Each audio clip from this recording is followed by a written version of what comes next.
नमस्कार, आप देख रहे हो जनमत की पुकार। अब देखते हैं आगे समाचार। दिल्ली प्रदेश कांग्रेस अध्यक्ष देवेंद्र यादव और मीडिया व कम्युनिकेशन विभाग के चेयरमैन अनिल भारद्वाज ने आज एक प्रेस कॉन्फ्रेंस में भाजपा पर तीखे हमले किए हैं। देवेंद्र यादव ने कहा कि दिल्ली की जनता बसों की कमी, आउटर रिंग रोड पर भाजपा सरकार की वसूली और मेट्रो के किराए में बढ़ोतरी जैसी समस्याओं से जूझ रही है। लेकिन अफसोस की बात है कि भाजपा सरकार को जनता की परेशानियां न दिखाई दे रही है और न सुनाई दे रही है।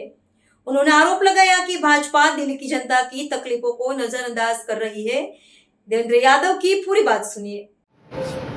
दिल्ली बेरोजगारी और महंगाई की मार झेल रही है, वहीं बहुत सिस्टमैटिक तरीके से भारतीय जनता पार्टी एक आम व्यक्ति की जेल काटने में लगी हुई है। सुविधा के नाम पर लगातार घटती व्यवस्थाएं और किराए के नाम पर लोगों की जेल को उतारने का काम ये भारतीय जनता पार्टी लगातार कर रही है। मुझे दुख होता है इस बात का कि एक तरफ तो महिलाओं को फ्री बस की बात भारतीय जनता पार्टी करती है, लेकिन दुख इस बात का है कि पिछले 1.5 साल में ही लगभग 2400 बसें जो है वो दिल्ली की सड़कों से गायब हो गई। जो आंकड़ा जनवरी 2024 में 8240 हुआ करता था, वह जुलाई 2025 में दिल्ली की सड़कों पर मात्र 5835 बसेस आज रह गई हैं। इसमें अगर मैं बात करूं तो सीएनजी की बसें जनवरी 2024 में 6940 2940 बसें चला करती थी, जो जुलाई में 2920 ही रह गई है। इलेक्ट्रिक बसें जरूर इस दौरान थोड़ी बढ़ी है, लेकिन जो हमारे रेखा जी ने अपने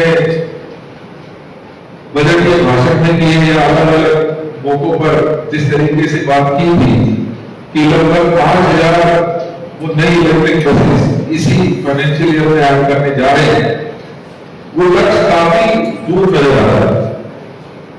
और वो इसलिए नजर आ रहा है कि आज जुलाई 2025 की बात करें तो मात्र 2915 ही बसें आज तक इलेक्ट्रिक बसेस रोड पर आ रही हैं।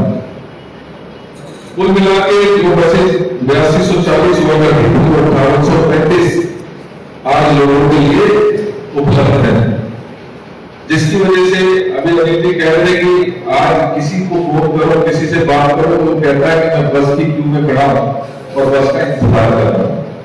ये कहीं ना कहीं सत्य इसलिए नजर आता है।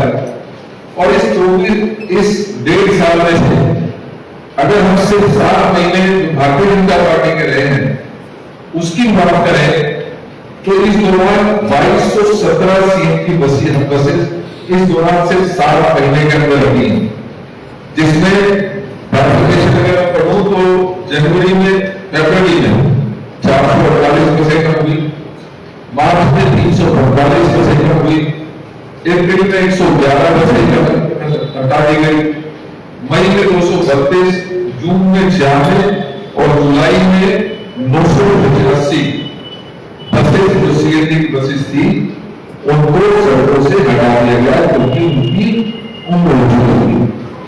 और लगातार एक्सटेंशन देने के बावजूद उस बारे में बाद में चर्चा करेंगे कि किस तरीके से घोटाला लगातार होता रहा और इंडियन एग्रीमेंट लगातार बढ़ते रहे, लेकिन उसके बहुत सबके बावजूद लगभग 2217 सीएनजी बसेस इस 7 महीने के अंदर दिल्ली की सड़कों से हटा दी गई। और अगर मैं इसी दौरान कितनी बसें जुड़ी, क्योंकि इलेक्ट्रिक बसेस जैसा मैंने कहा कि बजट का अनाउंसमेंट भी था और विभिन्न मौकों पर इनके नेता और मुख्यमंत्री जी ये कहते हैं कि लगभग 3000 बसेस 5000 बसेस हम इस फाइनेंशियल ईयर के एंड तक इलेक्ट्रिक बसेस लेकर आ रहे हैं। हालांकि कारण यह है कि मात्र 785 बसेस अभी उसमें ऐड हुई है पिछले 7 महीने के अंदर, और यही स्पीड रही तो आप समझ सकते हैं कि कितनी बसें वो ऐड हो गई हैं। पहले से चल रही है, अगर बसों को काउंट करते हैं तो 785 खरीदे, लेकिन इस 7 महीने में 7 महीने में केवल 280, 105 और 400 कुल मिला के 785 बसेस जो है वो ऐड हो गई। इस लिहाज से आप समझ सकते हैं कि 7 महीने में मात्र 785 बसेस ऐड होना, अगले 5 महीने में किस तरीके से ये अपना टारगेट पूरा कर पाएंगे, ये मुझे बहुत शक है उस बात का। और जो जुड़ी है उनकी हालत यह है कि आप ज्यादातर कहीं पर भी देखते हैं तो या तो वो ओवरलोडिंग की वजह से भी कह सकते हैं, या इलेक्ट्रिक फॉल्स की वजह से जगह जगह पर वो खड़ी हुई आपको खराब नजर आती है। साथियों, मैं एक बार अगर इनके बजट के अनुसार भी हम चले कि 2080 बसें जो आने वाले 5 महीने में ऐड करने की बात कर रहे हैं, तो भी हालात यह है कि जो 2217 सीएनजी की बसें अभी 7 महीने में हटी हैं, अनुमान है कि अगले वित्त वर्ष तक लगभग 1680 बसें और हटने का अनुमान है। और अगर इनके कहे अनुसार भी ये 5000 का आंकड़ा छू लेते हैं, तब भी कहीं ना कहीं इस पूरे फाइनेंशियल ईयर में 1032 बसें दिल्ली में कम चल पाएंगी। ये सब है जब हम ये मान लें कि जो 5000 बसेस का वादा किया है उसको पूरा करें, जो होना मुमकिन सा नजर नहीं आ रहा। ब्रेकडाउन की वजह से इलेक्ट्रिक बसें भी, और खासतौर पे क्योंकि सीएनजी बसेस सारी वही बसेस है जो माननीय शीला जी के समय में कांग्रेस की सरकार ने दी थी, उनका समय पूरा होने के पश्चात उनका एक्सटेंशन तो किया गया, लेकिन जब भी केजरीवाल ने सीएनजी बसेस नहीं खरीदने की कोशिश की तो कहीं ना कहीं भ्रष्टाचार के मुद्दे पर वो टेंडर पूरी तरीके से फेल हो गए। कहने का तात्पर्य है कि इस दौरान कोई नई बसें ऐड नहीं हो पाई। एक मैं मानता हूं कि जो ये 40 लाख हमारे प्रतिदिन के कम्यूटर्स हैं, आज हमको बस के इंतजार में घंटों इंतजार करना पड़ता है। इन बसों की नेचुरल सी बात है, जब नंबर ऑफ बसेस कम होंगी तो उनकी जो फ्रीक्वेंसी है वो घटेगी। अगर मैं सरकारी आंकड़ों के अनुसार ही चले तो भी जो एक अनुमानित 30,000 2041 का जो मास्टर प्लान है, अगर उसके अनुसार हम बात करें तो दिल्ली में लगभग 18,000 से 21,000 बसेस सड़कों पर होनी चाहिए। ये भारतीय जनता पार्टी की सरकार का अपना मास्टर प्लान है, जिसमें बहुत कम इनपुट्स मैं मानता हूं कि आम जनता की दी गई है, लेकिन इस आंकड़े के अनुसार, जिसके अनुसार 60 से 70 बसें हर 10 लाख की आबादी में होनी चाहिए। पहले हम इस बारे में अक्सर ये बात किया करते थे कि 11,000 बसें हमारे दिल्ली को चाहिए, लेकिन बढ़ी हुई आबादी के अनुसार 2041 का जो आंकड़ा है, जो इनका मास्टर प्लान है, उसके अनुसार आज लगभग 18 से 21,000 बसेस दिल्ली की सड़कों पर होनी चाहिए, जो टारगेट से बहुत दूर है। इसके साथ साथ साथियों, मैं ये मानता हूं कि ये बढ़ी हुई कीमतें, ये सड़कों से बसेस गायब होना और कहीं ना कहीं जो पुरानी बसें हैं उनको एक्सटेंशन देकर चलाना, ये कहीं ना कहीं दिल्ली के प्रदूषण को भी ऐड करती है।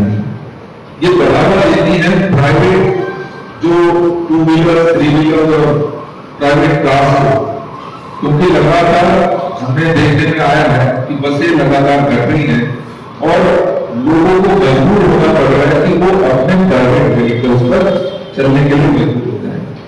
जैसा कि आप जानते हैं कि जो CSE के डाटा के अनुसार जो दिल्ली का पोल्यूशन है वो लगभग 51% इन वाहनों की वजह से होता है।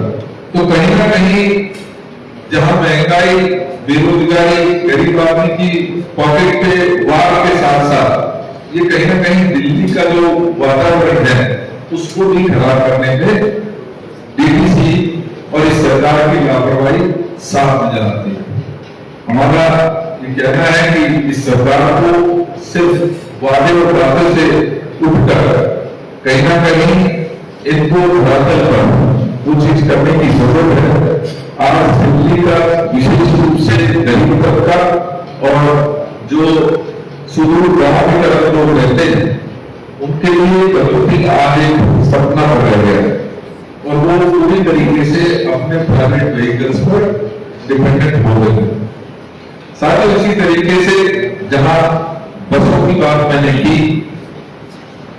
एक और आप लोगों ने अभी जानकारी में आया होगा कि दिल्ली में यूनियन के नाम से एक तीसरा रिंग रोड दिल्ली के लिए बनाया गया है। मुझे खुशी है इस बात कहते हुए कि इसका जो प्रारूप तैयार 2012 में हुआ, जब कांग्रेस की सरकार थी, अजय जी उस समय यूनियन मिनिस्टर हुआ करते थे और मास्टर प्लान के निरंतर रिव्यू में ये बात 2012 में सामने आई कि दिल्ली को एक तीसरे रिंग रोड की जरूरत है। हमें खुशी है कि दिल्ली में कांग्रेस की सरकार ने दिल्ली को 2 रिंग रोड पहले से दिए, जिसकी वजह से हमारा चलना। अगर आपने हमारा अभी तक चैनल सब्सक्राइब नहीं किया है तो कृपया चैनल सब्सक्राइब कर लें, लाइक करें, शेयर करें, कमेंट करें। तो मिलते हैं फिर किसी और खबरों के साथ। नमस्कार।